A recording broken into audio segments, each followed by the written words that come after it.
Hello? Yes, ma'am. We are here. Are you ready, ma'am? Dr. Siri, are you ready? Yes, I'm ready. Okay. Yeah. Thank you, ma'am. Yes, I said that I'm ready. Yeah. Sure. So greetings, everyone. It's great to see you all, and welcome to the International Virtual Conference on Museums, ICOM. My name is Meena Lama. I'm a member of ICOM Nepal and moderator for this informal talk show. Thank you for finding time and joining with us. Today is Monday, January 31st, 2022. And today we have invited Dr. Shirin Melikova from Baku as our guest speaker. She is the current president of ICOM Azerbaijan National Committee, and she is also the keynote speaker of ICOM 2021, Part 2, Group 6. That is related with the ICOM Prague 2022. And the sessions are scheduled for 9th February 2022 and 23rd February 2022. So besides this, about Dr. Shirin, so she is the director of Azerbaijan National Carpet Museum. And well, most of her activities are specially concentrated towards the protection and popularization of the historical heritage of Azerbaijan. She has also, arisen lots of innovative museum projects and also designed and curated the first inclusive programs in the country, as well as organized online projects and built new strategies for maintaining the museum's development in the time of COVID-19 pandemic. So besides this, Dr. Shirin, she is an art expert and curator of many major art exhibitions and festivals. So she also gives lectures in leading textile museums around the world, as well as universities and conferences.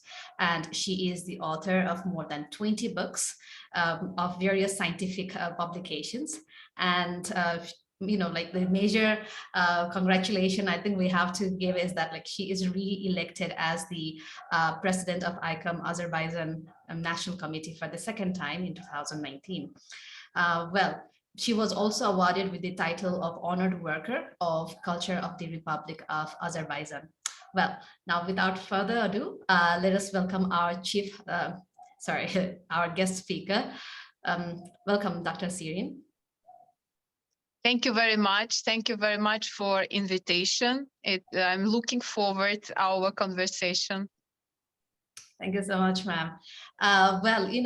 Because of the time constraint, we have actually prepared very, very short questions. I hope everyone will enjoy this. So, Dr. Shirin, are you ready? Yes. Right. So, my question is, which color you like, black or white? Actually, I wear mostly black color, but I like white. Wow. Right. So next, tea or coffee? What do you like? Coffee. Wow. Okay. Well, another drink, red wine or white?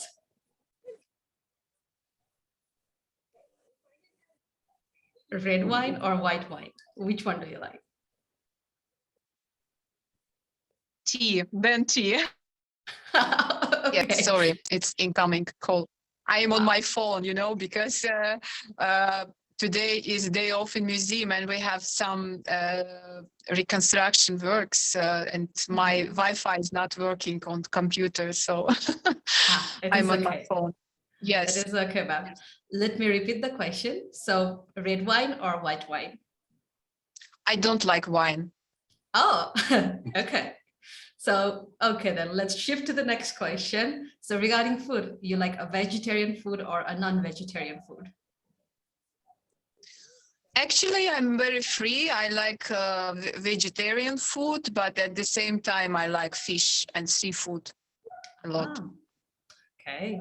So let's go to the dresses. You prefer formal wear or casual wear? Casual.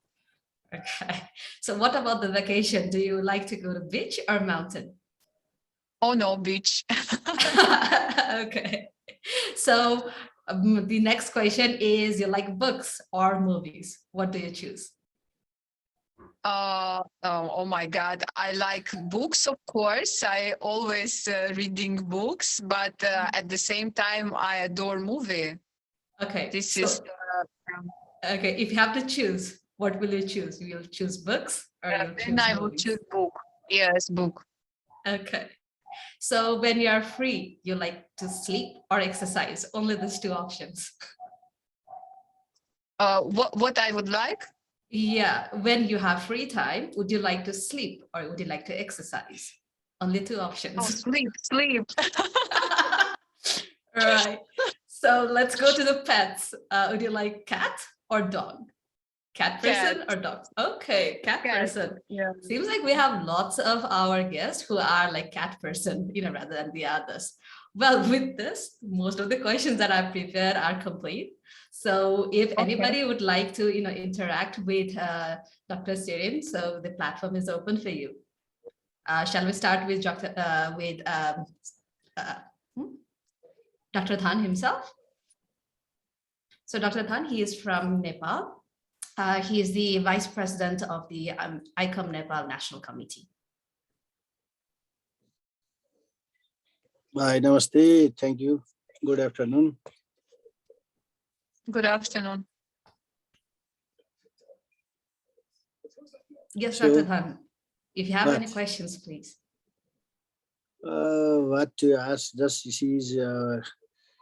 you are asking, she's giving the answer, and that is normal day-to-day life. What you ask, that is not a matter of asking. Actually, I came to know that she's a good writer, and side by side, she's very interested in museum also because she has been chairman of the Azerbaijan. I don't have to say nothing because just I have to listen more. Then after I will ask if I have any curiosity, I will ask later. Sure. Okay. Sure, sir. Thank you. So actually, because Dr. Shirin, she don't have a lot of time. That's why we make this informal talk show into like 10 minutes talk show so that, she can also go to her other, works. So anyway, let us invite Buma ma'am. Buma ma'am, are you there? Right. So I think everybody knows Buma ma'am, she is from Mongolia and she is the current president of ICOM Mongolia National Committee. Right. Ma'am. Yes. Hello. I am. I know that this Museum of Carpet was participated with the National Museum of Mongolia last 2 years ago in the one exhibition in China. I met some very young girls who knows very well English. And I think this museum has, I thought this museum has very educated staff, I think. How many staff do you have your museum? This was exhibition. Thank you very much for your question. We have 180 people in our museum, including technical staff. And yes, you are right. We have a lot of young professionals who are really working on themselves very hard, and they know a few languages, and they even through the platform of ICOM get a chance to improve their knowledges in museum, different fields of museum management. And yes, we had this exhibition. We actually participated through the Heydar Ali Foundation in the big exhibition in China. It was traveling exhibition. So we showed there objects from our collection. As you know, we are the first carpet museum in all over the world, and we have more than 10,000 exhibits, and it include the biggest collection of Azerbaijani carpets from 17th century till nowadays. But at the same time, we have in our collection national costume, jewelry collection, metal works, and other decorative applied arts, which from the different epochs started from the Bronze Age. So our collection is really wide and very interesting and diverse. So we, with a big pleasure, we participate in this kind of exhibitions and always try to expand our contacts with worldwide museums. And just a few days ago, on January 26th, we opened a very interesting exhibition in the Russian Museum in St. Petersburg. The exhibition is devoted to a very famous Azerbaijani poet and philosopher, Nizami Gencevi. So devoted to his 880th anniversary. And so we showed on this exhibition by our conception very interesting objects, including contemporary art, objects from our museum, and also we included in our concept the ballet of famous Azerbaijani composer Garagarayev. The exhibition devoted to one of Nizami Gencevi famous poem, Seven Beauties. So it is very famous poem and very deep meaning, as in all his poems. And we tried to talk about this by the language of different art pieces from different epochs. And we show how his poetry of 12th century, it's a Renaissance period in Azerbaijan. Even now, it is very spread, and till nowadays, it is it gives a big inspire to different creative people to create their artworks. Thank you so much, ma'am. Buma ma'am, do you have any Thank other you. question? Yes. No, yet, not yet. Okay. All right. Thank you so much, ma'am. Next, let me invite Mohammad Akhtar Javed sir to interact with Shirin, Dr. Shirin. Only there is Eleonora. Well, calm. Yeah, but we are actually today starting with the No, I professionals don't. first. Shiri is. You say Shir. Wait. She is the most loved woman in ICOM. I tell you, right? She is the most loved, and also these kids are loving, are good fan of her. So why she can leave earlier? So give them a chance, because Sure. they will not have a chance again so earlier. So Right. Eleonora, Yeah. do you have Good any? morning. For me, Yeah. it's a good morning. Good morning. Yeah. So thank you. If I understood well, she is a director of a museum in Azerbaijan, and a writer and an artist. I don't know if I understood. She's more like an art expert. So I'm not Art sure whether expert. she's an artist or not. Yeah, art historian. Art historian. Okay, great. Yeah, I've studied restoration, so I just want to know what kind of art you prefer. Well, what kind of yeah. I don't know if there is a particular fine arts where you are more expert. So it's about like what kind of art you prefer, right? Yeah, Yes, kind of actually my period,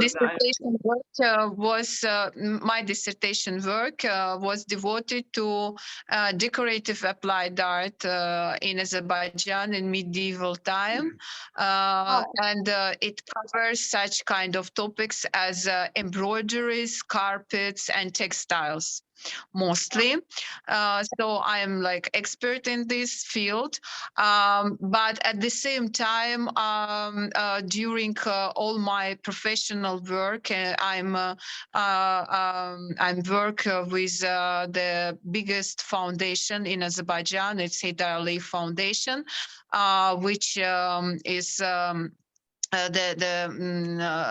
the organizer biggest art events through all over the world and here in the country. And I was like sometimes curator, sometimes coordinator of these events, and a lot of time of my professional career devoted to this work. So I'm working with fine art, with artists, and with contemporary art, and we did a lot of exhibitions. Which very famous, it's and the biggest. It's Fly to Baku Exhibition. It's traveled all over the world. We started in London in 2012, and then we had exhibitions in France, in Italy, in Rome, in Paris, in Berlin, in Vienna, and then in Moscow, and then we fly back to Baku. So these exhibitions organized in the biggest exhibition halls and museums of this country. For example, in Rome, we had exhibition in 21st Century Museum. Actually, this is a big experience in my life, and mostly my research works during these years devoted to Azerbaijani artists. So fine art. I have like more than 20 books catalogs about our classic artists and contemporary artists at the same time. That's why when I've been inaugurated to this position as a director of the biggest and the leading museum in our country, I tried to combine traditional art and contemporary art. And even now in our exposition, you could see the objects made by contemporary artists on the topic of carpets and how they interpret tradition. And also I work with the contemporary artists who actually have no any special education in carpet sphere, but because of this art, it's in our blood. This is main art in our country. So they always use it's inspired them in their creativity. So we do a very interesting projects actually with contemporary artists, and one was with Chingiz Babayev. He's a very talented person. So he started to create carpets, and from the first view you would see that it looks like traditional, but all ornaments created by himself. And when we talk about carpets, we always say that the carpets reflects its period, its epoch, and speak with us through the ornaments. They are not just as a decorative things, but they have very deep meanings, these ornaments, and we can even read and to get to know about each epoch. And what is important in his work, that he started to create ornaments which really as a symbols of our world, of our problems, of our epoch.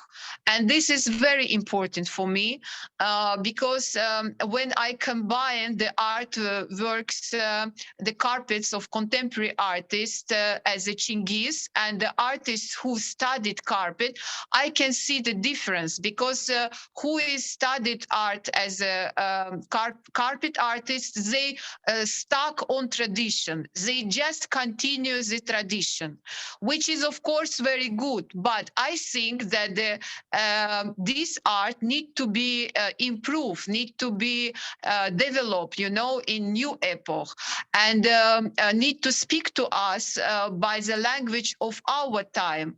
And Chingiz, this kind of artist, so he create carpets which in 100 years will explain our time.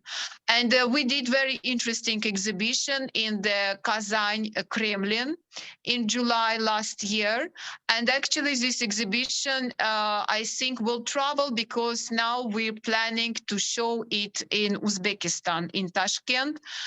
So we have a lot of plans. I hope we will be able to do this. But for me, as I said, is very important to, first of all, we revive traditions in our museum. We created special department where we started to weave carpets and even revive forgotten carpet techniques. By this innovation, we achieved a totally unique inclusive program. So we started to do carpets, to create carpets for people who can't see. And they can touch and feel the ornaments, because we use in these carpets two techniques, flat weaving and pile techniques. And now in our museum, there is a lot of this kind of samples for people who can't see actually carpets, but now they can touch carpets, and they can, because you know that it's totally prohibited to touch exhibits, but we weave this kind of carpets, so they can now divide different techniques from one to another, and at the same time to find out a lot of information about ornaments. And this our project became really very, very popular, and the biggest museums, such as State Hermitage Museum, invited us to create this kind of carpets for the oldest in all over the world, oldest pile carpet, Pazarik carpet, which is more than 2,500 years old. Can you imagine? It is in constant exposition in Hermitage Museum in St. Petersburg. So we created the ornaments in this special technique. It called scarwood technique. We created these ornaments of this carpet, and now these carpets included to Hermitage inclusive exhibition, which is still in the Stab. In the Stab building in St. Petersburg, and this also will be a traveling exhibition. What I want to say, that it is always for me always important to keep tradition, to revive tradition, but at the same time to do this kind of politics when this tradition will be inspiring for contemporary art. Yeah, thank you. It's very beautiful, this mix that combine traditional and contemporary. Thank you. Thank you so much, Eleonora. So next, let me invite Shivani Banerjee for interaction with Dr. Shirin. Shivani, are you there? Yeah, Shivani. All right. Right, she's here. So Shivani, she is actually, related with the museum sector too, and she is from India and belongs to the ICOM India National Committee. Right. Please, Shivani, if you have any questions. Hi, Shirin. How are you? Hello. Hi. Hi. Unfortunately, today I have no question for you. But you are looking so beautiful. And I think I would like to share something about the women condition in your country. Dr. Shirin, did you understand the? I'm sorry, I couldn't hear well. Oh, What was the question? Shivani, she was asking the condition of the women in your country. Yes. The condition of the woman? Yes, in Azerbaijan. It's very well. As you see, a lot of women in our country take the leading positions in the different sectors, actually. And I think this is one of the important also features about Azerbaijan. Azerbaijan is a country which protects its traditions, which respect traditions, which respect all religions, because we have a Muslim community, we have a we have a Christian community, we have a Jewish community, and at the same time, we're a secular country where women and men has has the same rights. So we never had this kind of problems when women, but of course, yes, in history. But what I would like to mention that Azerbaijan was the first democratic republic in Oriental world, and it was established in 1918. And interesting that even before European countries in Azerbaijan, it was equal rights of men and women. Wow. What else you want, Shivani? So, yeah, get visa and go there. I would like to invite you here. You need only vaccination passport and PCR test. And yes, you are welcome to visit Azerbaijan and to discover our country. It is really a very unique country. And I know that you would love it because we have a greatest museums, we have a greatest historical monuments, and we have a very beautiful nature and great food, very diverse. So Azerbaijan is a country which you should visit. Yeah, it's beautiful. It's beautiful. I also recommend. I wish I would like to in future I would like to do some work in a fire temple which is located in Baku, a fire temple. I would I wish that I would do work with Shirin in there. Yes, please. I can send you my email so we can mailing, and I'm very open for all projects with a big pleasure. Yeah. Thank you. You're so sweet. We wish you all the luck, so that you can go to Azerbaijan and then do some projects with Dr. Shirin. All right. You are so sweet. Thank you so much, Shivani. Next, I would like to invite Samra. Samra, are you there? Hi, hello everyone. Yeah, Samra, she is an artist from Pakistan. So yeah, Samra, if you have any question for Dr. Shirin, please. Yes, I was listening her. She's doing very well and great job, mashallah. And before that, I don't know about Azerbaijan. They are doing in such a great historical thing. And I would love to participate in her project in future. If she coordinate me, I will always crazy for the adventure projects and for the sake of art and for the promotion of peace, because art is the language of peace. That's true.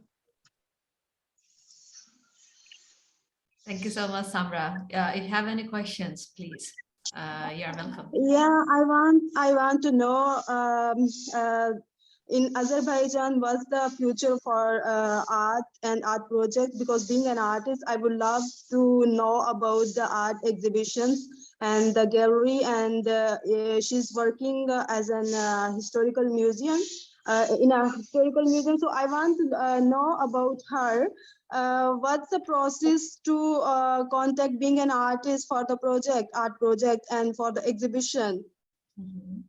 So Dr. Shirin. Yes, every year, actually, different organizations, they organize festivals for artists and symposiums. You can send me your email and portfolio, and I will make a connection between you and the coordinator of this kind of projects. So in future, they could invite you if the topic will be if this be suitable, yes, by the topic and the different things. So send me your email and your portfolio. Sure, Shirin, why not? I will show you, because I am a visual artist, contemporary modern visual artist. So I would love to work with you, and I assure definitely I will send you my portfolio. Okay, please. Thank you so much, Thank you. Samra. Next, I would like to invite Sana. So are you there? Hello, everyone. Hello, could you please give us your short introduction? Yes, I'm also a visual artist from Pakistan, and I'm also involved in art restoration conservation, which is quite a new thing and happening in our country these days. So I was involved in a project which we have recently done in Lahore Fort, where I found there is a lot of potential in for artists to learn more about the techniques and the use on how to restore old paintings. So are there any possibilities, or what is going on in Azerbaijan in this regard, as I mean in the field of restoration and art restoration?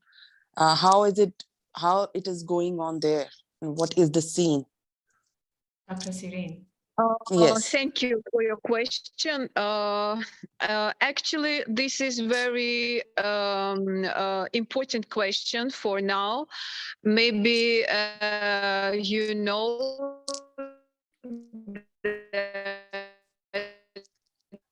Dr. Shirin, we cannot hear you. 2% of our territory. Sorry, Dr. Shirin. Are you I'm traveling? sorry. Can you hear me now? Yeah, Yes. Can you hear me now? Yes. Yes. Please. Yes, we can hear you. So I said that this is very important for us question, and maybe you know that during 30 years, our 22% of our territory was under occupation, and so we liberated our territories in like more than a year now, and now is very important to restore the buildings, historical buildings in Karabakh area, which are totally demolished. Actually, 22 museums had been totally demolished in these territories, and a lot of historical buildings the same. So this is now very important topic for us, and our government now working with leading restorators on architecture and the other field of monumental art, so we have now a lot of projects in this field. All right. Thank you. Actually, I also want to inform you that here last month, there was a delegation from Azerbaijan who came to visit World City of Authority Lahore, and they have this signing ceremony where your city, which is called Ishre Sheher. I think there is a lot of work which has been done there, and they have shared all the details with us, and they are quite willing to also work further together for the progress or for the learning of our people. So I'm also looking forward, and I'm really keen to work in such projects which combines both countries together, and we can come up with some sort of workshops or art restoration trainings which should happen here. Thank you very much. That is really important topic, and as an ICOM also and to organize this kind of. I also would ask you. Dr. Shirin. Yes, Yes, I can hear you. Do you hear me? Do you hear me? Yes, ma'am. Yes. So I will ask you to be in touch, to stay in touch with me, because as an ICOM, we will organize this kind of master classes and on restoration. And of course, we would like to communicate with you too. Thank you so That's much. great. Yeah, sure. Thank you so much. It's going to be a very good step in taking this initiative, which has been taken earlier as well here in Pakistan. But you know, museum, so you can see our building and the Baku. It is in the beautiful park. It calls Boulevard. There is a Caspian Sea, and that is our museum building. And that is a building of Mugam Center. So it's a little bit for you like excursion in Baku, because I'm on my way to meeting. I have meeting. I'm already late. So I need to hurry. No, but it's a virtual touring. You see, you're very nice. Okay. Okay, any other person? Yeah. Aditya, if you have any question, please, you are welcome to ask question to Dr. Shirin. The proxy is done by Shivani. So today she don't have so much time. Well, like it's always a pleasure. Hi, Shirin. Always a pleasure to meet you. Okay, thank you. Thank you. But one thing I would love to ask is that in your museum, that carpet museum, like, do you have collections only from the European side, or do you have carpets all around the world?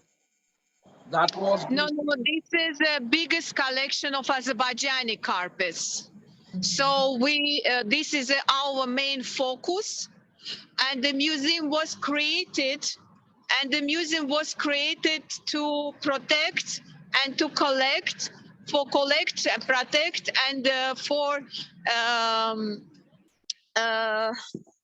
display the Azerbaijani carpets. So this is our main goal. You know, that's why we find unique pieces from all over the world. We buy them, and we buy carpets from the private collections, from the auctions, and bring them back to country. So this is also one of our main goal, to make our collection more rich, to find more old and unique carpets. So it is only Azerbaijani carpets and textile. Well, you know, when you following come your to post some always. country, you always want to get to know about the traditions of this country, about the the style of life, the aesthetics categories. So for Azerbaijan, this is absolutely 100% of our museum, Azerbaijan National Carpet Museum. So you need to come here, and then you would understand what does it mean Azerbaijan, what is our culture, what is our tradition. But I would love to, and like as usual, I'm accompanying Shivani because she's got work. Like she would love to work with you in the Baku Fire Temple. Yeah, And Apply for visa. Apply for visa immediately. That is there. And like Okay. always, you are beautiful. Now, like if I don't flirt a little, like the day is, like my day is not good, so I need to flirt around a little bit. I Okay. think Next. Dr. Shirin has problem with her internet now because she Ah, is yes. right. Dr. Shirin, are you there? Dr. Shirin? Yeah, I think since she is traveling, maybe she She is won't be able traveling. to Yes, connect she is with us. traveling. So we are almost done. I think Jahangir left behind. Oh, Jahangir sir actually raised his hand. So if he has anything to say to us, Jahangir sir, hello. Thank you very much. Assalamu alaikum. And Wow. from our side, it is good afternoon. And is there Miss Shirin is there?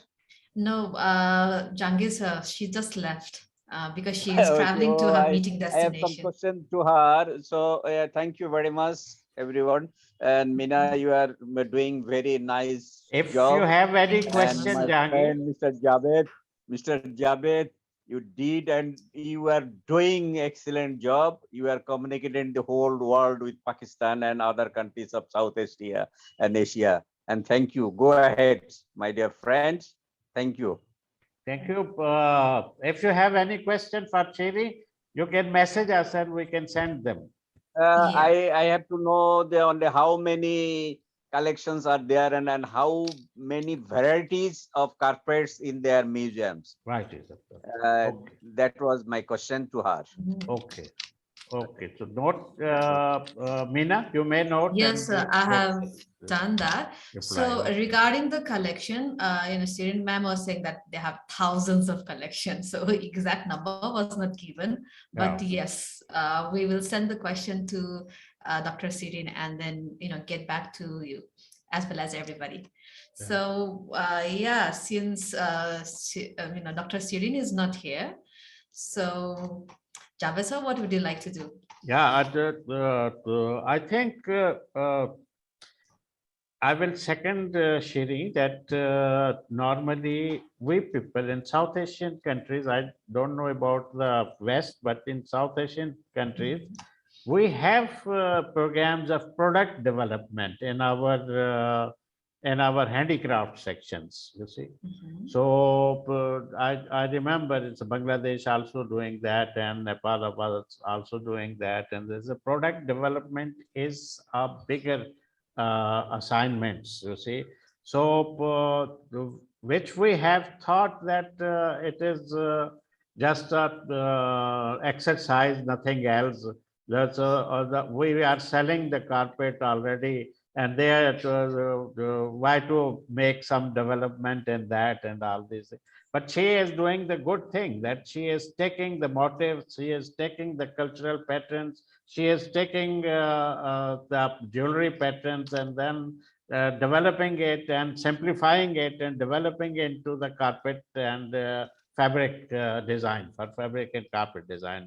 So she has a very good staff on her disposal, or colleagues or a volunteer, whatever it is, but she is doing a big job in this regard. So now definitely she developed to the taste of European countries, and she is selling that idea, you see. So this is what, but when we talk about carpet, then we say Iran, right? When we talk about carpet, then we say this Azerbaijan, right? So all Central Asian countries are almost have a very strong skill of carpet making, and their major at one time their major income was based on this carpet making and selling. So, but later on, they get, some countries got gas, some countries got petrol, and some countries got some other minerals out of their land. So they went back to this carpet weaving thing, and then they realized that this business is not so well. but mostly countries are still doing that, and they have been developing. And one of the country is Azerbaijan, which is only they are doing because of only few people. You see, very few people in any organization, they have the right thinking and good thinking and positive moves. So this I believe that Shiri is one of them. So she wants all the time, she wants to do something new. She wants to do something new, very creative one. So she definitely did that, you see. So I think Jahangir will second me that we start with very enthusiasm. It's a problem in our South Asia. We start with very enthusiasm, and then suddenly we lose the interest. And then whatever we have done it, that is very precious. But you see, we forget that. You see, we go behind new thing, any other things to do. So we are never completing the projects up to the mark, you see. So several projects are there. So product development is one of that, you see. So we haven't given a much attention to product development. Otherwise, we have been winning the European markets and other markets in the world. So this was from my side. I think what we can do now, we can, while Jahangir is here, so why not to know about Bangladesh little bit? Yes, sure. Yeah, sure. Thank you very much. And yes, I agree with you, and I fully endorse your comments. And regarding the product development in our country, you know, there is a institution with museums. 3 museums are there. The Bangladesh Folk and Crafts Foundation. And it is on kind of there is a museum and also includes the open air museum, and there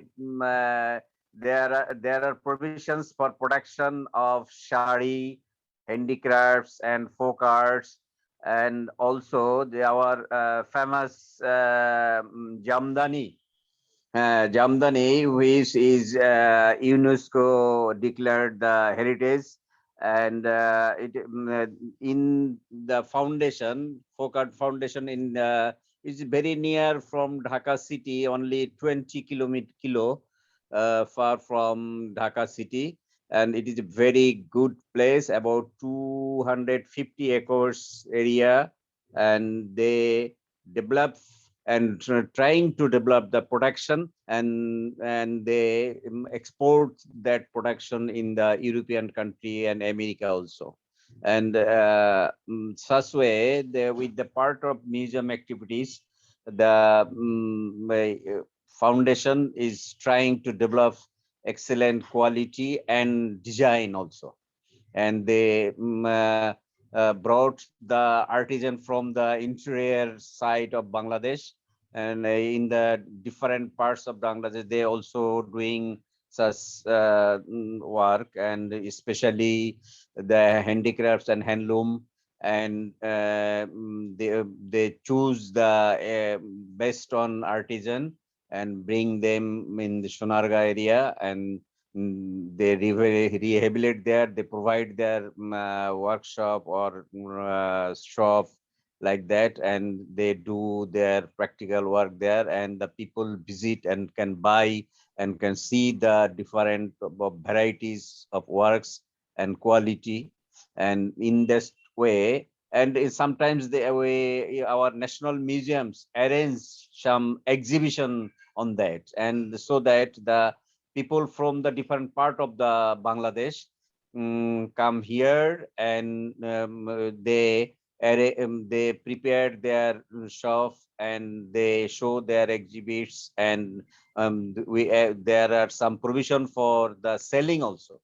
In this way, we are developing the production, as Mr. Javed said, and in this way, we are trying to develop something. Thank you very much. That's good. That's good. Thank you Very so much, nice Jahangir sir. information we had. Aditya, what do you think the Banarsi work in Banaras? It's belongs to Banaras. Oh, Or? I would love. Yeah, yeah, somebody told, but we have no such historical evidence that Banarasi from Banaras, but it is said that Banarasi from Benares. Yes, that is the common misconception. But it is very popular in our country also, Benares. Yeah, Benares so that's And in your also country, very popular in Pakistan. And Pakistan, yes. yeah, most of the people and wants to get the Jhangi, Benares from Mm. Banarsi from famous in India. your So they country, like Yes, yeah. yes. So is it of muslin. But Rishabh, one thing I forgot that the muslin, you heard the name of muslin, yeah, and it was the originated from Bangladesh.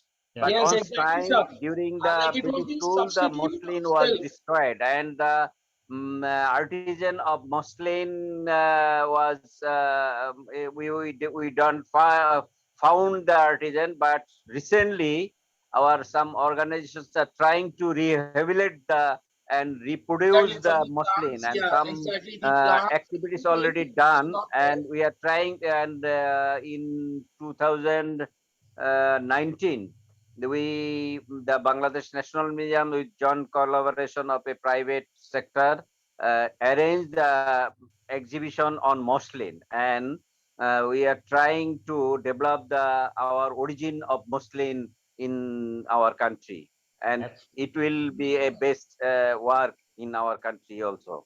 There was a that's Thank you. particular period of time in the European countries, muslin was considered like as a substitute to silk, and they, like they famous muslin in the European countries, Yes, yes, especially I guess the first muslin was received by Josephine, the wife of Napoleon Bonaparte. yeah. She was the And one. that muslin was exported from Dhaka. Exactly. It was exported from Dhaka. And Yes. she famous the muslin over there. And after that, like it spread to Europe. And every royal family, they Mm. treated muslin as a sacred Yes. cloth, like as a beauty cloth during those. It was the height of fashion during that time. That's great. That's great. So, Dr. Dhan, are you there? Dr. Than, Dr. I think Dhan? he left for a while. He'll be back. Okay. So, what is you tell us what is the specialty in fabric? We can ask for a person who is going to Nepal to bring for us. You see. So, in Nepal, generally we call this, there are certain fabrics which are weaved in the, the ethnic groups. So kind of like slightly coarser than, muslin or any other fabrics. So there is also, there are also certain groups who actually weave Dhaka clothes. Actually, the whole system came from Bangladesh. That's what I have heard. I'm not very into the Nepalese fashion and fabrics, so I don't have a lot of information. But Dhaka is very, very popular in Nepal. So they have this certain, patterns which are made, and those kind of fabrics are actually even, like even the during the wedding, the bride and grooms, they even wear, the clothes made out of Dhaka. So there is, we have our national dress called Daura Suwal, and then the topi. I think you have seen that, like the slanted topi. Yeah, Doctor. So we have seen yeah. Dr. Dhan with that topi. Right. So even that one, there are two different types. One is a black type of topi. Okay, so that is generally referred as Bhatgaonle topi, which is manufactured in Bhaktapur.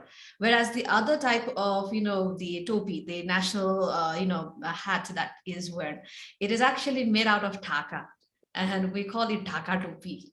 But then the origin is actually in Bangladesh. All right. So, well, Dr. Dhan, he just left.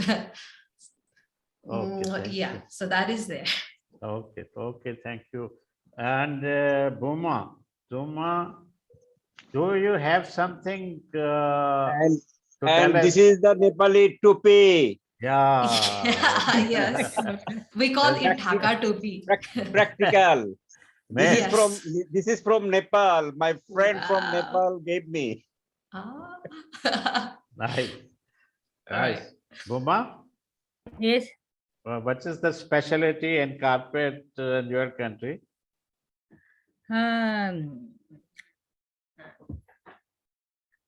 There's not much tradition, but from 2000 years ago, one very famous felt carpet. Part of this carpet is now in Russia, St. Petersburg. And maybe this carpet is also has some connection to the Middle Asia, maybe. I don't know, Azerbaijan or something like that. No, maybe. And this is very famous. This half in St. Petersburg, half in National Museum of Mongolia. And also we have some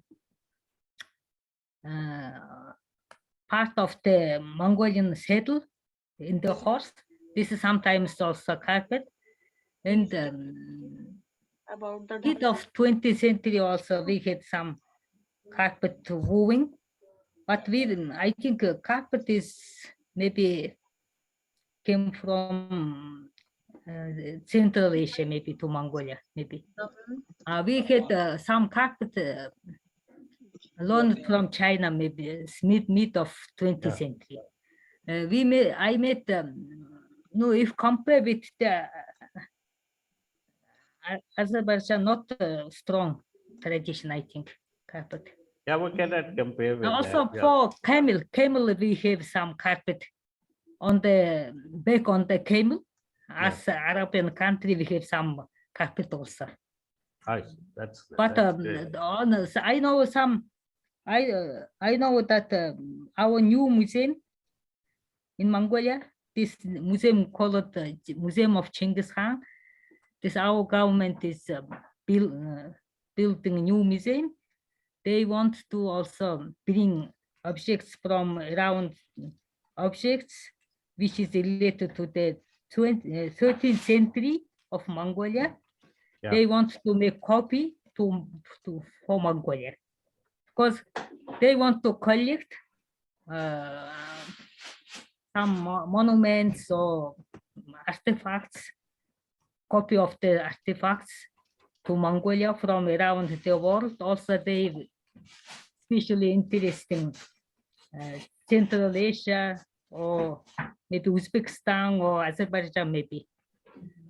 I think the director of this museum, who became our member this year, probably would like to connect with the Shirin, maybe, because they want to establish contacts with. Because you know during the Great Mongolian Empire, many Mongolians maybe settled in different parts of the world, maybe some monuments in different countries. Yes. Yeah. Thank you so much, ma'am. Yeah. That's great. But I think Buma, Buma, why not? We have a regular sessions and Buma is attending regular sessions. So Yes, in one yes. session, we think that we have no guest but Buma. So we can visit. She has very well explained about this thing and very long. So she can explain us about Mongolia. It's a common thing. Mongolian, say, mountains and specialties, other specialties, one sceneries, and then the museums, and then other part of area of Mongolia, especially. Which city you are living in? This capital city of Mongolia is Ulaanbaatar. Yeah. Which means in English Red Hero. Yeah. This This name originated from 1920s when how to say it, Russians helped to Mongolia against Chinese people. Before that, our city usually called as circle because nomadic people was protected from enemies. As a circle, middle of the circle, the leader or king stands around king. There are other soldiers protecting him, and when they're moving, this Mongolian soldiers moving, they also keeping this form to protect the enemies. And we have Ulaanbaatar, this capital city is not big compared many big cities, around 1,500,000 maybe people. In total, Mongolia has more than 3 million population, just because this very big territory, but people few. 3 million. It's not not many, because we are northern Mongolia. Southern Mongolia, part of China. What is inner Mongolia? Another part of Mongolia, also part of now situated in the Russia. This Buryat people near the lake Baikal. This is them also Mongolians. So Chinese side speaks Chinese and Russian side speaks Russian. Is that like that? Oh. Yes. No, they have also own language. No, this is difficult. Besides the own language. Yes, we other have language some, cannot be. Yes. So We have also. what do you export the most? What is your larger export product? We export. We have many mining in Mongolia. One is a very big, how to say it? This gold and gold. Last, how to say it?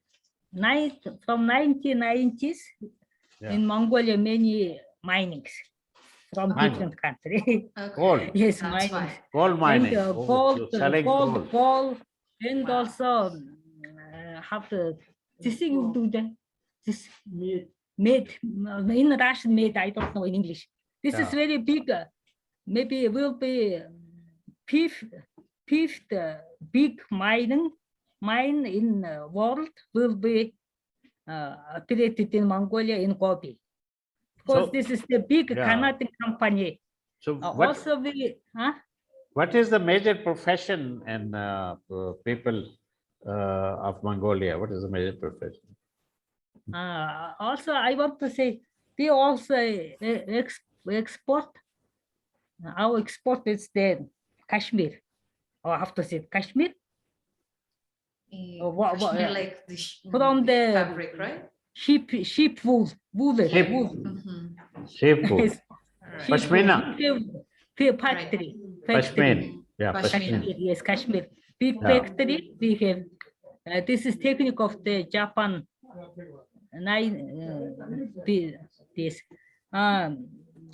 This have to say it.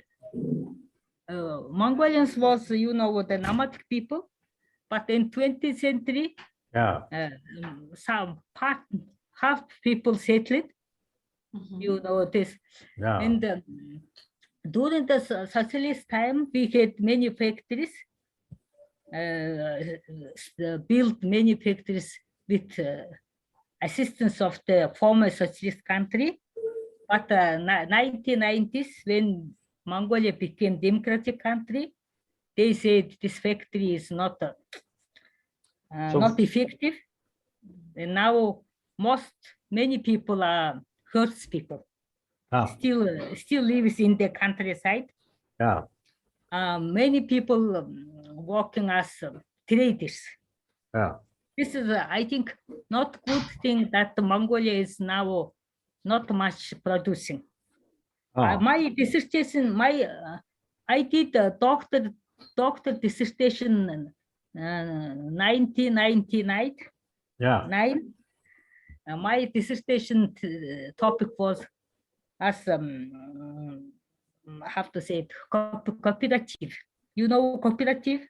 Active? Yeah, but it's Boma, it's balance in the field of different education is the most important thing.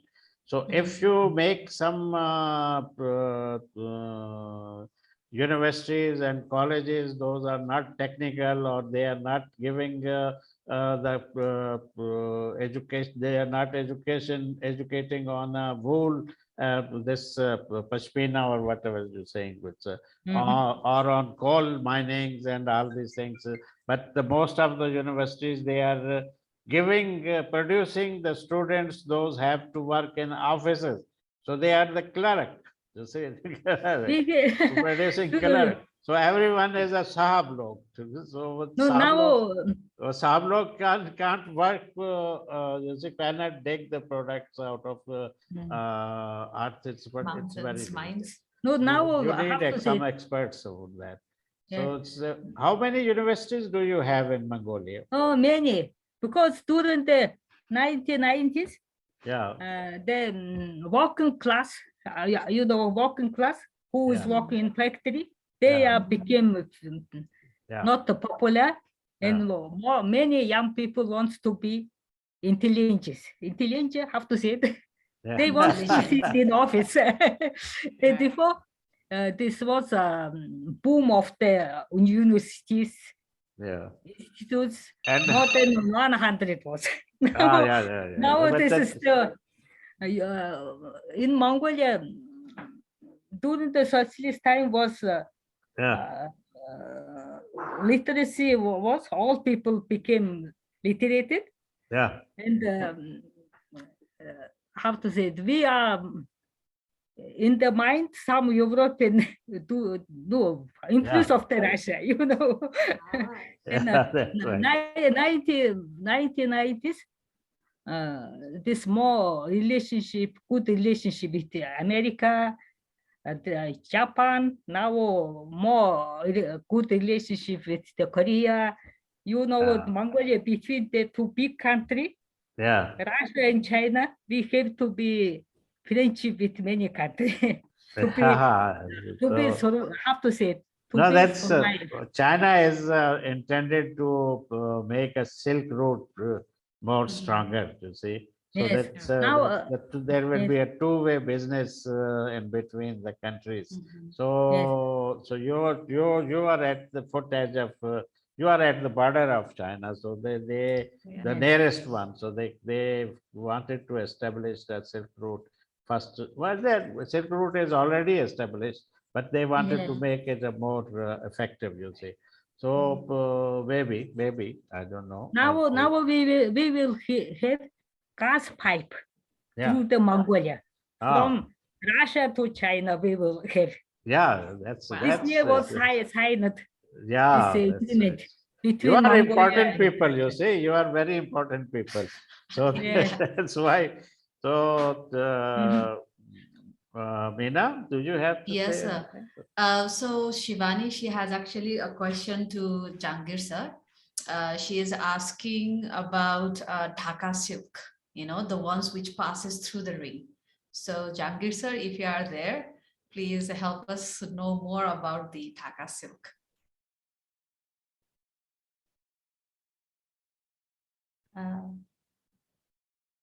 I think Jangir sir is slightly busy. Oh, Jangir sir. Pardon? Yes.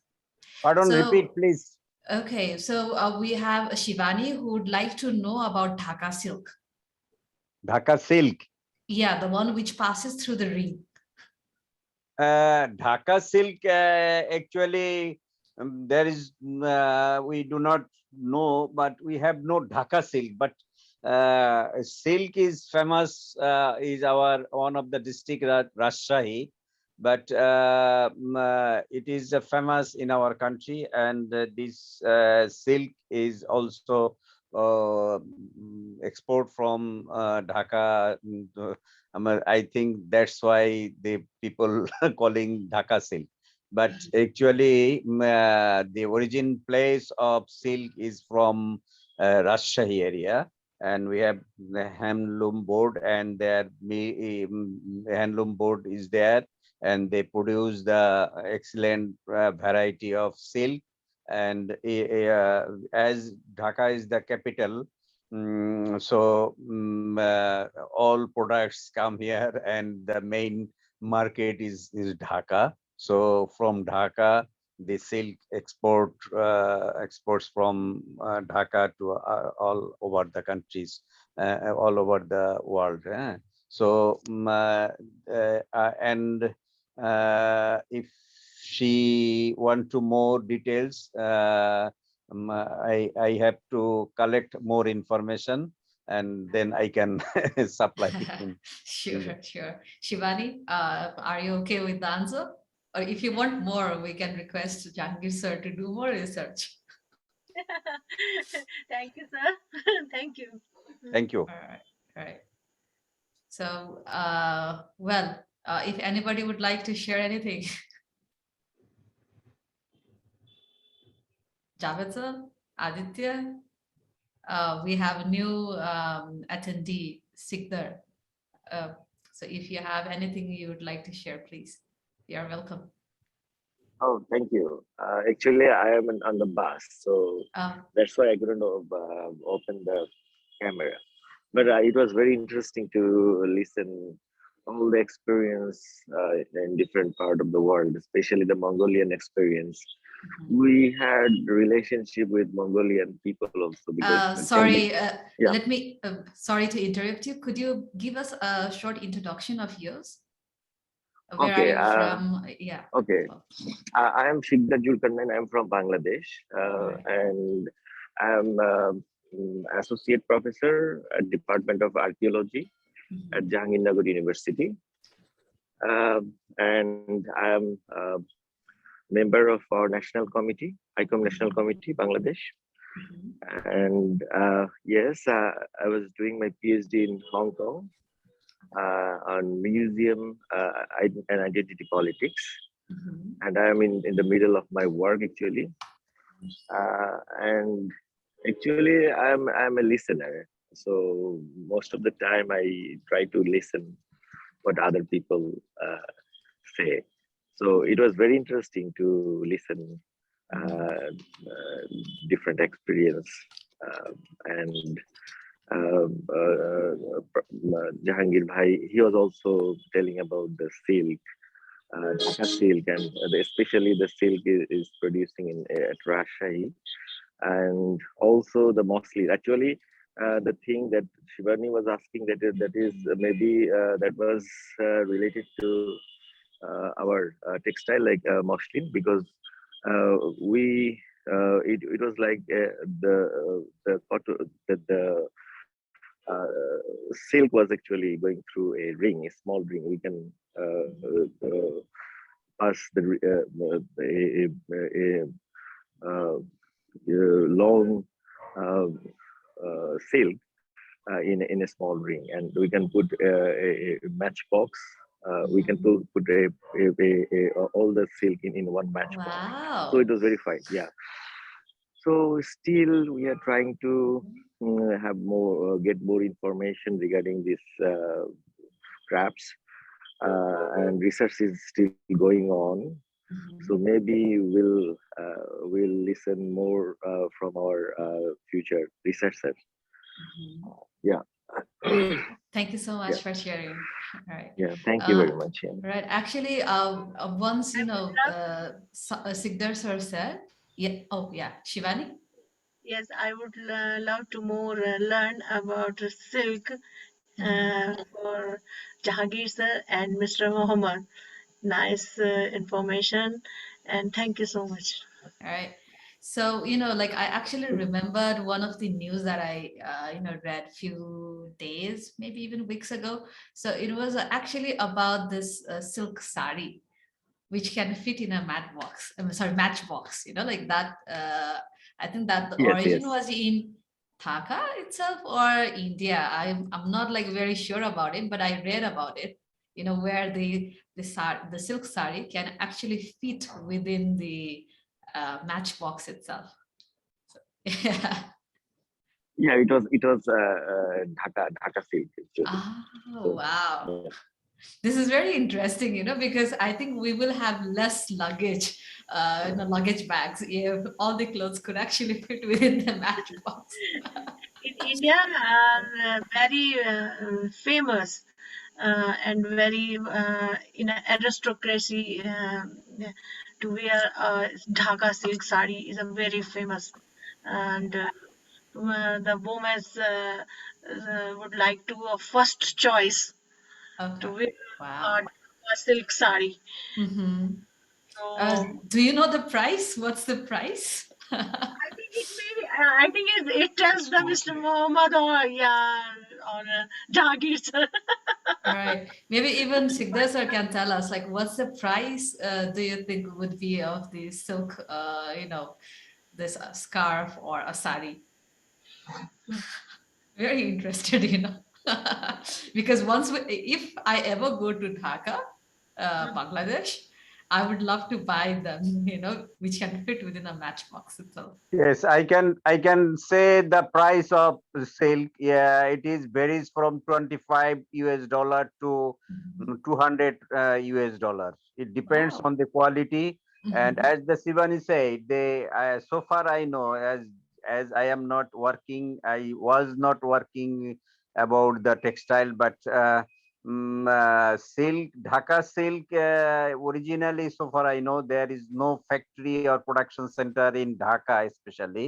But as I mentioned earlier, that the main market is Dhaka, is the as capital, and all silks gathered together here, and the buyer bought it from Dhaka. So and exported from Dhaka. So that's why I think that Shivani called that the silk from Dhaka. It may be. I am not 100% sure, but this is my assumption that. But as I am not working with this. But so far I know the silk is from the Rajshahi, and some other parts of the countries also produce silk. As the Zulkarnain mentioned that, as I earlier mentioned that about the muslin, how the muslin was reproducing Dhaka, and we arranged the exhibition in the National Museum. It was very excellent exhibition, and now that muslin is producing, they are trying to producing like the previous one. Though quality is not at par at it was when it was famous, especially in Europe, as they mentioned that the European was very fond of muslin from Dhaka. So you are welcome to purchase muslin and silk, Okay. Dhakai silk or Rajshahi silk, whatever you say, and also Jamdani and also Benarosi, and our Dhaka. We are famous for Benarosi, as the Mr. Javed said. In our Dhaka, Mirpur is the famous for production of Benarosi shari. So you all are invited to see, and if if you like, and you can Bye. take away. Thank Right, you. right. Thank you But, so much, but Meena, I tell you, that's drop of quality has several reasons, but one major reason is that their cost is going high. Yeah. They want to control the cost and they want to lower the quality. So Yeah. the quality at that time you will not find. He was talking about passing a silk sari from a ring. So I don't think so today it would have been possible, because maybe if there some workers are having family business, and that was properly transferred to downward, then it's possible. But if they have not transferred the knowledge or technology or skill, to the our next generation. So that's died. So most of the people they're working on those areas, they have obtained the education and they thought that they now can sit in office without doing any hard work on a self factories and other things. So it's like that too. So there are several reasons. But I tell you, I went to India in 1980. 1980, that's it, to put up the Pakistan exhibition, Pakistan pavilion in Delhi, but that was Pragati Maidan. They have a Pragati Maidan over there, and they put the exhibition there. So my wife says, buy one Banarsi sari from India. You are going to India. So I said, why not? I was very happy. I said, yes, yes, yes, I will buy it and bring it to you. So when I went to the market and found the Banarsi sari and look at the rates, that was up for 40,000, 50,000 at that time. Wow. At So that time, expensive. in 1980. So now the 40,000, 50,000, you made double that, you see. So you cannot have a Banarsi sari below 1 lakh rupees, okay, right? So expensive. So if you are going to Bangladesh, then you must keep the money with you so that you could be able to buy it, okay? So seems like I need a suitcase of money to buy something. So this is it. Okay, fine. Well, Buma ma'am, she also, shared us that copper is also another, major exports of Mongolia. Yeah. What? So yes, sir. Oh, Buma ma'am, she shared that, copper, metal, the copper. Yeah, it is also, highly exported in Mongolia. Yeah. In our countries, when doctor writes a prescription, only dispenser can read. Okay. So it happened like that. Who have to give the I understand that. So nice. Thank you very much indeed. And it was nice meeting our new friend. Actually, there, it's not new. He is not new. He has attended 1-2 sessions before, I think. So as I remember, yes. So, but he is a good friend. I always invite him to join us. Thank you for that. Yeah, so she must be a very busy man. So today he got the time to see. I always try us. to join. And thank you for the invitation, Sir. And one thing I can share, if you give me the 30 seconds. That is, if you see the sculpture, especially the Buddhist and Hindu Buddhist sculpture in the museum, you can see very fine garments in their body. It's very fine. So that was actually also indicator of the textile production in this region. Actually, very fine textile and very smooth textile. So if you see the Buddhist sculpture, you will see very fine garments in their body. And if you see very carefully, you will see that it's also transparent. Because there are some garments, but it's transparent. So that's actually indicate the fine textile in this region. That's nice. So that is the thing, sir. Yeah. Thank you so much for sharing this. It's also the Kashmiri. Who is near to Kashmir? I think that Shivani is living near to Kashmir. Yeah. So that is also good place for this type of fine garments. Yeah. You know, they have a shawl made of pashmina, and that passes from a ring. So the whole shawl passes from a ring. So that was so embroidered also. Very beautiful embroidery work they do, Kashmiri people. So Kashmiri pashmina. Yeah, pashmina. So definitely we are very rich, but in fact our attention is somewhere else. You see, we are not paying attention to our ancestors' skills. You see, so if we pay attention to our ancestors' skills, so we will be, I think, winning the markets abroad. You see, so people love that. They know it. They know more than us because if you say some foreigner that Pashmina, he will say, "Oh, it's from Kashmir." I know, I know.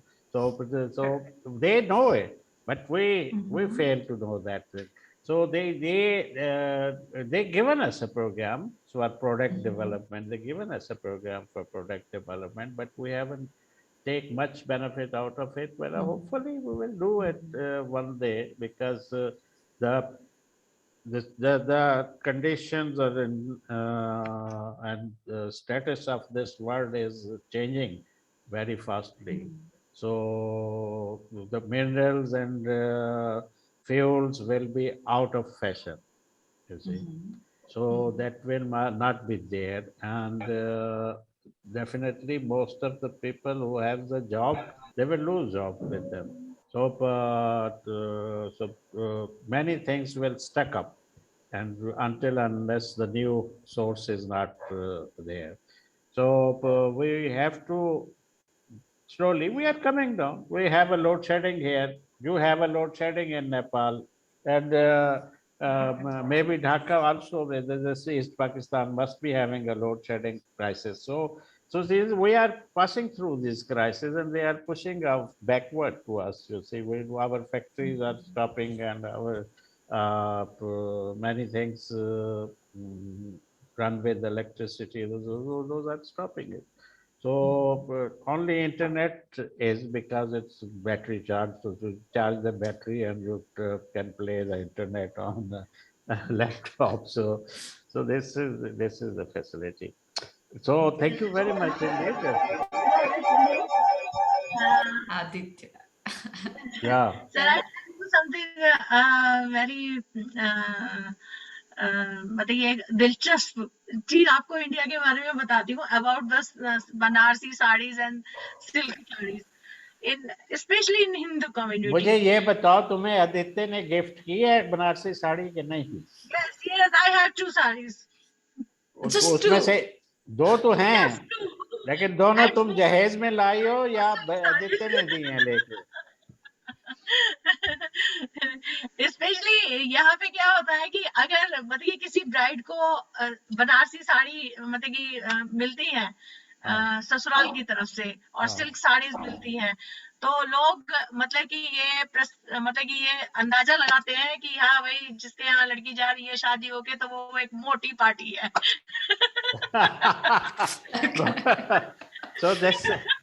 So is that means you are seconding me in cost factor. So the cost is so high that people say I am मोटी party है भाई. बनारसी साड़ी भी पहनते हैं. तो क्योंकि वो हर किसी के लिए अब खरीदना पॉसिबल नहीं है. हाँ. ऐसे से कि ये बहुत ज्यादा, क्योंकि इनके जो मतलब कि इन इंडिया में अगर ये चीज इतनी कम मिल रही है तो आपने उसका रीजन बिल्कुल सही बताया है कि उनकी जो हाई प्राइसेस हैं ये सबसे बड़ा कारण है कि मतलब कि जो मतलब कि इंडिया में जो बनारसी की साड़ी जो बनती थी उसी से सबसे ज्यादा फेमस था एक टाइम पे. लेकिन यही है कि जो ये अब मतलब कि आर्ट घटती जा रही है या बहुत कम हो गई है, इसका मेन रीजन आपने बिल्कुल सही बताया कि जो हाई प्राइसेस हैं वो हर किसी के लिए पॉसिबल नहीं है कि वो खरीद सकें. तो ये तो एक की बात है कि मतलब कि एक वो होता है कि एक क्या कहते हैं कि बताता है कि हाँ भाई ये लड़की एक अच्छे घर में जा रही है, तो मतलब कि वो लोग थोड़ा ठीक ठाक हैं कि जो इतनी एक्सपेंसिव साड़ी. तुम्हारा क्या ख्याल है मीना क्यों जा रही है ढाका साड़ी लेने? इसीलिए तो जा रही है. अच्छा. That's great. More rich. Yeah. Actually,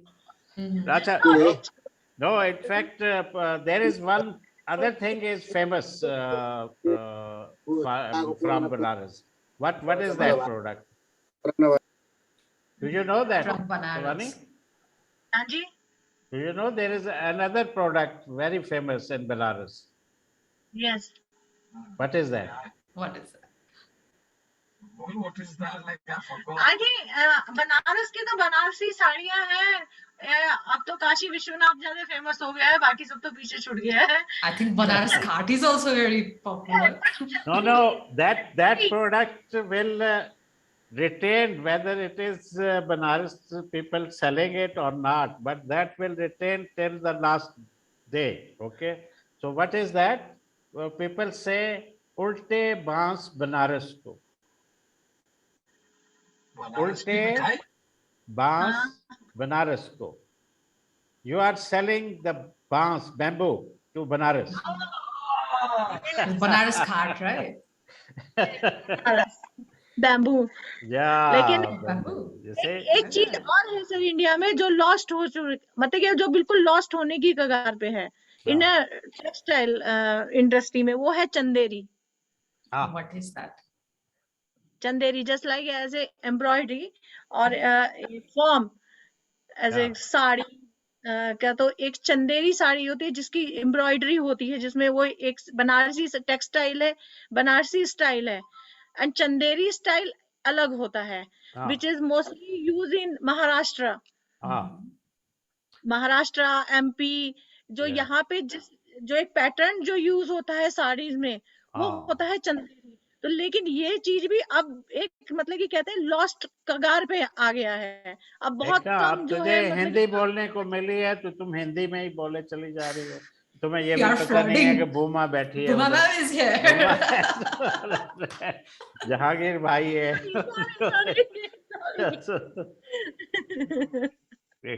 I think it is it similar to जो हम यूज करते हैं टर्म जामावार. Chanderi को आप जो कह रही हैं, Chanderi is quite similar to Jamawar we use here in Pakistan. So the technique, I guess, it is the same. So क्या अभी इसका ट्रेंड खत्म हो रहा है या कम हो रहा है वहाँ इसकी मार्केट में क्या? क्योंकि कारीगर नहीं है. अब कारीगर नहीं है. जो कारीगर थे वो मतलब कि वो पीढ़ी दर पीढ़ी काम करते थे, लेकिन वो चीजें अब खत्म होती जा रही हैं क्योंकि उसमें इतना प्रॉफिट नहीं है जो कारीगर को जो मिलता था. तो ये मेन रीजन है कि ये सब चीजें जो टेक्सटाइल इंडस्ट्री में जो जिन्होंने इंडिया को एक मतलब कि टेक्सटाइल इंडस्ट्री को जो दुनिया के सामने जिन्होंने प्रेजेंट किया था, वो सब चीजें अब खत्म हो रही हैं. यहाँ की वुड कार्विंग अच्छी थी, वुड कार्विंग में भी अब यही हाल है. Right. This is the same situation in the wood carving. Because the trend has been changed, na, because the fashion sense hai wo bhi change ho gayi hai logon ki, and there are quite less people who are familiar with such rich culture or usko aage leke chalna chahe, so it has been changed for a while. So isi ko revive karne ki zarurat hai bahut zyada. मतलब कि मैं आपको अपना एक experience बताया. I tell you my experience when I working in a forest research institute as a wood carving project. तो then I go in a Saharanpur. Saharanpur is a very big market of the wood carving, because जो in Saharanpur के area में जो शीशम पाई जाती है वो best quality की शीशम है फॉर कार्विंग के लिए. लेकिन जब वहां पे जाके बात की, क्योंकि वो मोस्टली मोमेडन कम्युनिटी जो है वो एरिया है और वो एक्सपर्ट्स हैं इसमें कार्विंग में, बट जब उनसे बात हुई और उनके जो जिनके मतलब कि वो फॉर्म थी, उन्होंने कहा कि कभी जब ये चीज थी मतलब कि लोग यूज करते थे, इतना पॉपुलर था, तो तब मेरे अंडर में मेरी जो फॉर्म है उसमें कम से कम 10,000 या 15,000 लोग काम किया करते थे. और आज का टाइम ऐसा है कि 1000 लोग काम कर रहे हैं. तो this is the lost of art. Exactly. There, I think, like right now internationally, the brands are being like very popular, right? So if like let us say if a Gucci brand, like make something like a purse, even a silk scarf or whatever, what happens is that like these rich people in the world, exactly, they fight over each other to buy those limited edition, right? and they cost like thousands of dollars. But then why, the work that we are doing, like our ancestors or the certain communities are doing, why they are being like endangered? I think that is because maybe these communities, maybe these people are not being able to market their products, or come in the branding sectors.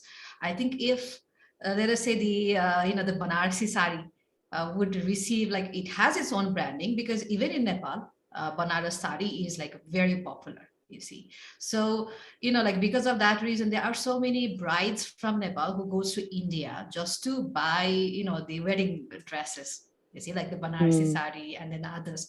So I think the more proper branding is done, and if the quality products are being available, I think there are lots of people in the world who would would love to True. buy those True. products. Yes, You see, like, only I it's, totally agree. yeah, it's all about the qualities, because, well, I can say this, that even in Nepal, like, Nepal also has lots of products, okay, but then the quality are decreasing every year. The major reason is, yes, of course, the economic crisis and all.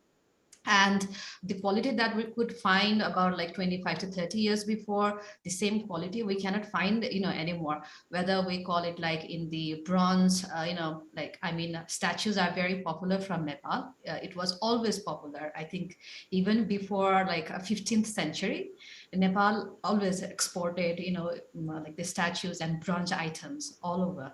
And now the qualities are decreasing so much that people are going towards this machine-made products rather than the handmade products. So just like Shivani said, the families or the communities who are in this like the business industry, so they are actually losing their work, and they are going to a completely different sectors.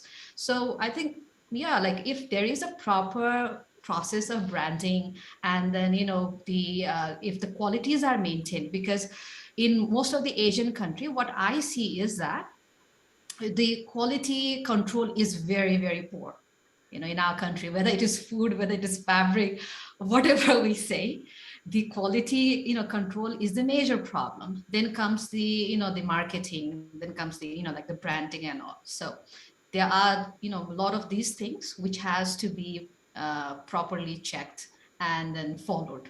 So if that is done, I think we can still be there and compete with Gucci and then Versace and everything, I think, you see, because, well, I was shocked that I would need a bag full of money to buy a Banarsi sari.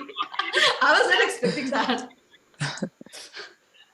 Like there's this like what you said, like what Javed sir is saying is, it is right, like due to the globalization, or like whatever, the introduction of modern technology and the machine made things, the traditional things are getting lost completely. Now you take on, like, like there's a instance, like we all speak about pashmina and everything, Yeah.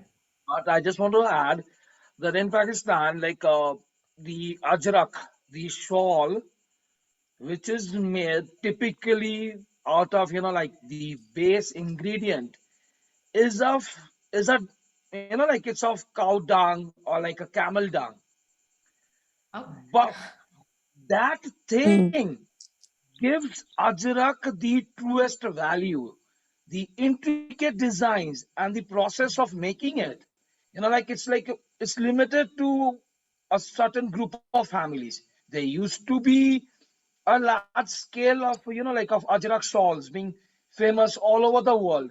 Now the number has come down because the families, they have, as they say, like migrated into different jobs, because the demand got less, because like of the introduction of the machine made products of the international brand. And like it's my dream to own an originally the intricate designed ajrak shawl from Pakistan, and especially from a family which makes, like it's amazing. The entire process is like really beautiful.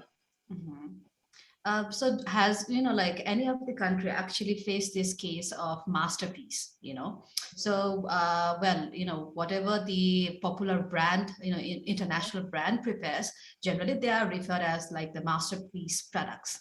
So because of that reason, now what is happening is that whether, like there are, most of the products, the fabric products or others, they are actually prepared by hand itself, right? Like humans are the ones who prepares it.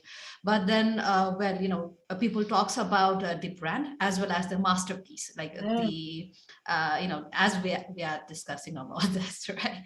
So I think, this term of the masterpiece type of, products that people are discussing about. I think this is also one of the major problem that is creating, which is lowering the value, because we get shawls of same design, right? Like exactly same designs of shawls, exactly same designs of, saris, and people think that, oh, there are hundreds of these, thousands of these, like why the, value is so expensive. If there is limitation, I mean, like if that design is like 15, 20, like limited products, now people would pay like, $1,000, I guess, for one sari, right? But then, yeah, like there are hundreds of this Banarasi sari of exactly same pattern, then why should I pay you that much? Well, I think there is this one issue. Like you take it, like we are speaking about Banarasi sari, like the most costliest sari in all over India, that would be Kanjivaram. Yeah, it's manufactured in the southern part of India. It is their traditional sari, like they wear it in every occasion, marriage, and like if someone is getting married, that is there. But the design and the gold thread, the gold which is used in the sari of giving it, the weaving part to bring out a design or to make a design, that is also the number of people or the people who used to, like they had weaving looms and everything, it has gone down. So that the demand has increased because these guys go all crazy. And like even we go crazy. Well, my mom, she was a big fan. Like, why to go far?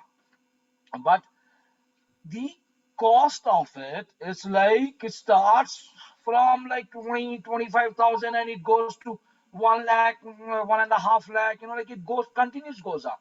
The more intricate designs it has, the more gold thread it has. So, like, because the families, they have migrated, they stopped this and they got into different sectors of industry, so that they can have a particular, like the steady income, the monthly steady income. So, the craft was never passed on to the next generation.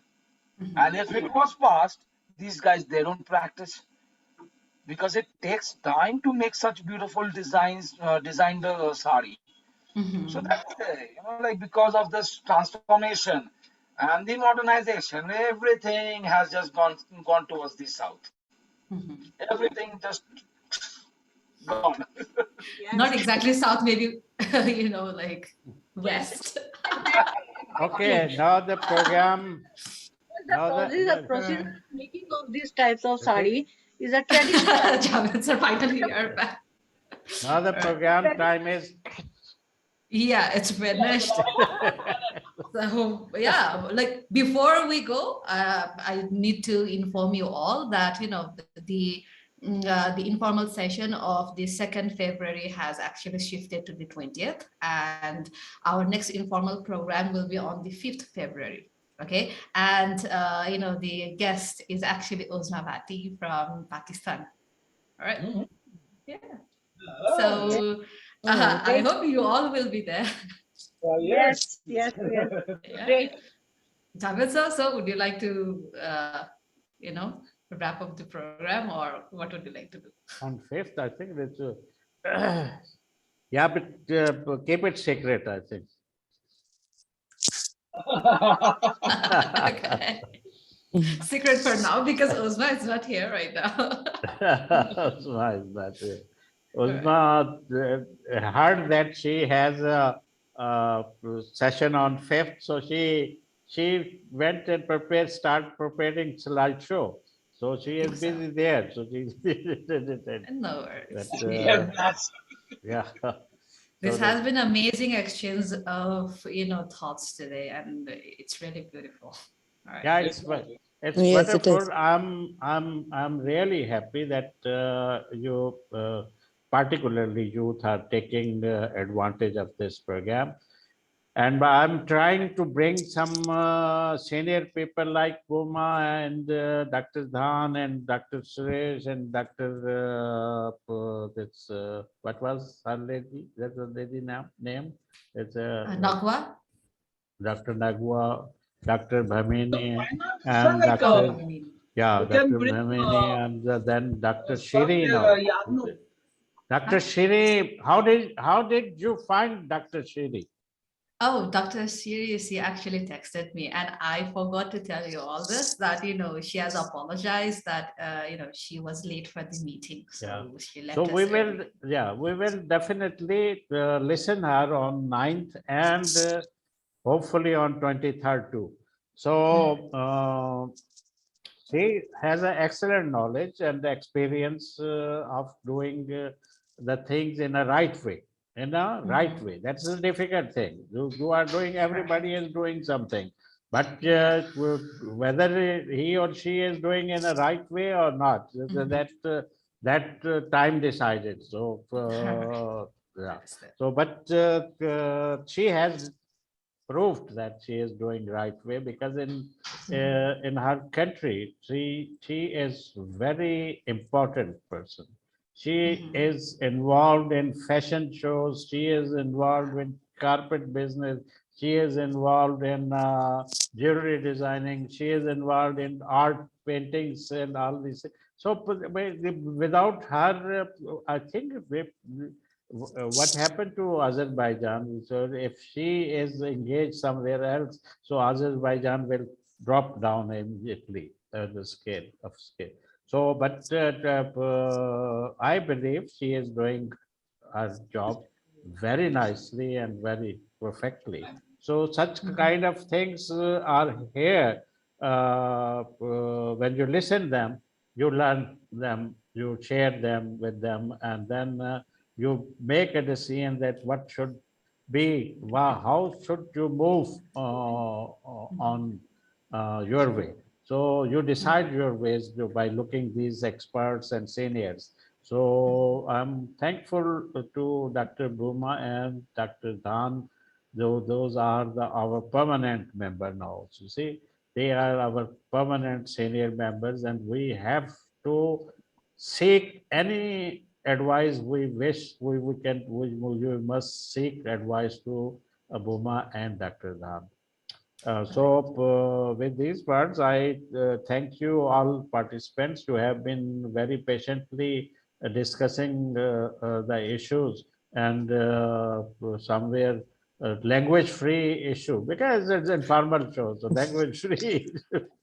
so, so Shivani enjoyed it. So yeah.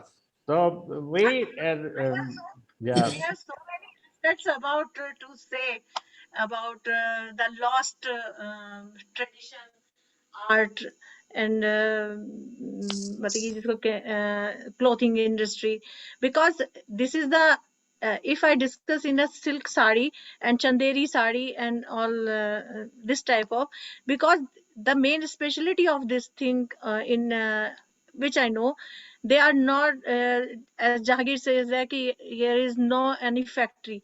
It's procedures are made by just like the traditional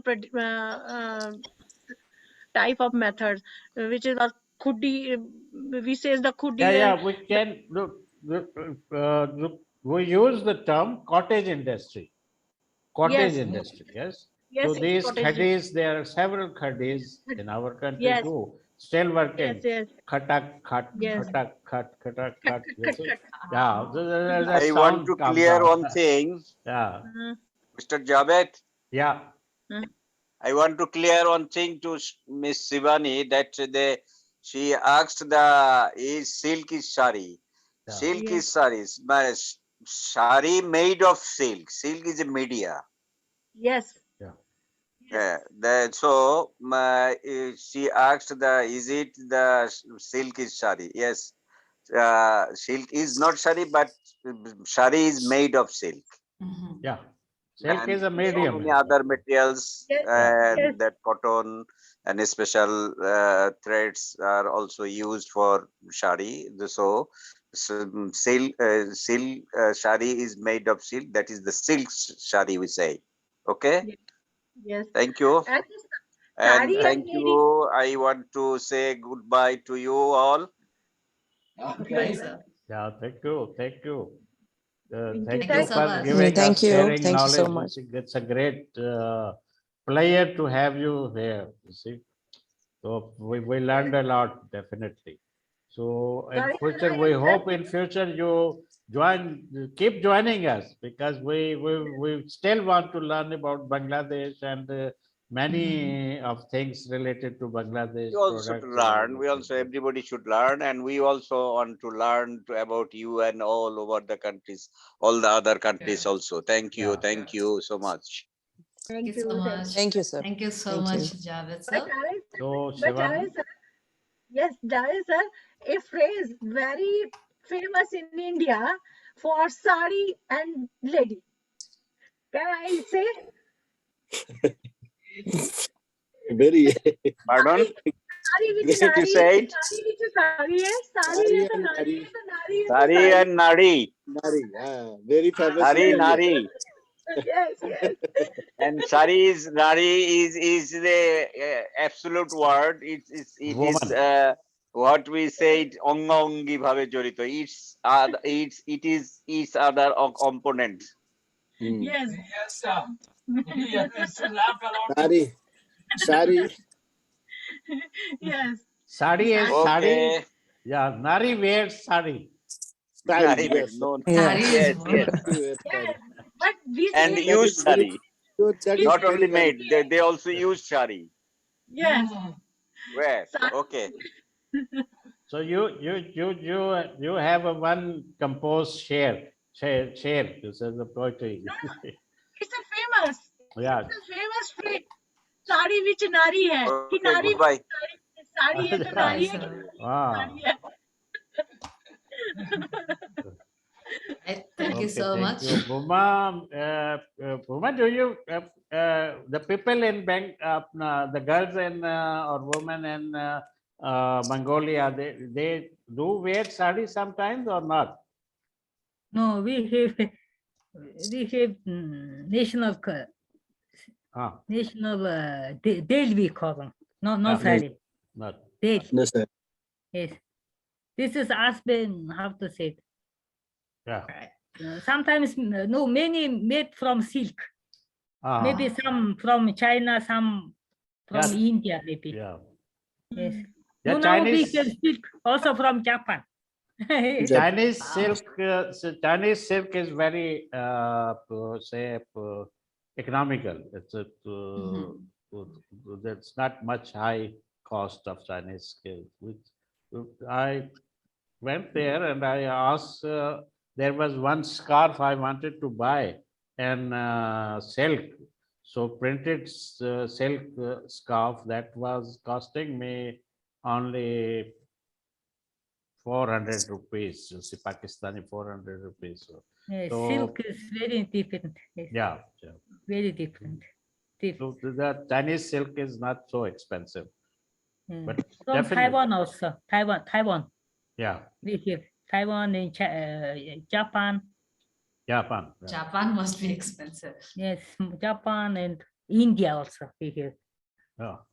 But From sir, India. like I would love to say, like I'm interrupting. I would love to say, the world got the taste of silk all thanks to the Chinese princess who had smuggled it out of China. Right. Yeah, she thought Right. with the silkworms in Yeah. her hair, and she had smuggled it out. There's a famous story about it. Silk So, Road story, right? yeah, so that's the reason the world got the taste of silk. All right. Chinese Thank you so silkworm. much. They sing an Indian song to Chinese silkworm. Then they make a silk, you see. Yeah, like I've heard about this legend, sir. Yeah. I've heard about it. Because that worm understand only Hindi. We